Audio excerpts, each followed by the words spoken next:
Cool. So heading into a project like this with like huge fan expectation, how do you balance pleasing fans versus making a great film? I think the best position to start from is by being a fan yourself of the project you're making. You know, certainly for me as a filmmaker, you go in saying, I want to make a movie I want to see. So that's the first thing. And with Silent Hill, obviously, as a gamer from way, way back before computer games were even looking good. And when Silent Hill first came out, and it was like the standout game of its generation. It's a game that made you think that games can be cinematic and they can be narrative driven and all those things. The opportunity to step into the world of Silent Hill as a filmmaker was fantastic, and I liked the first movie as well, so it all worked really well for me. And so you're obviously a gamer. Are you guys play games as well? Yeah, it took me about 30 minutes to set up my profile, so I think that kind of gives you an idea of my gaming skills. But yeah, no. Well, your brothers played, you see. That they was did, yeah. The thing for you. My brothers played, and they gave me the seal of approval. So, and I just I thought Michael's script was really incredible. So yeah. Yeah, no, I dabble, I'd say.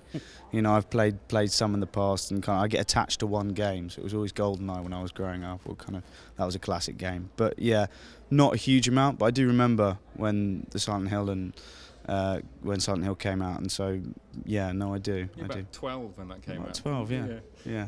Terrifying, absolutely terrifying. Kid, yeah. Well, what's interesting is one of the reasons why Silent Hill even became a movie is because the son of the producer played the game as a kid and was frightened by it and called his dad in and said, "Dad, this game is terrifying." And it sort of grew from that moment, and that son is now the associate producer of this movie, has grown up. So there's a great tradition of love for Silent Hill and the world, that to bring it to the screen like this in 3D and in a kind of a new way of presenting this kind of horrifying franchise to the audience, it's been great fun doing it. Mm-hmm. This one's obviously very based on Silent Hill 3. How did you make that decision, and how, so how much did you take from 3 to put into the film?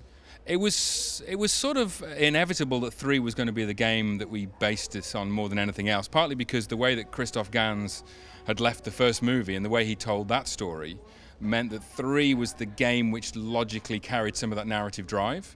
And I wanted to tell a story of the little girl growing up, and obviously that's Sharon, Cheryl if you play the game, Sharon if you watch the movie, Heather if you watch this one, and it's sort of all those little complicated devices to get the narrative to work. I mean, 3 was the one to base it on, but I also deviated from the game narrative. There's no doubt about that. I mean, I'm not just doing a straight game adaptation. I'm trying to do something a little bit different. So it uses it as a basis and then goes off in its own way. And certainly, once you start bringing real actors into the frame, it becomes something different again. And Kit's playing a character from the game, but something completely different as well. So it's a question of just finding organically how you can make a game become something more than just a straight game adaptation.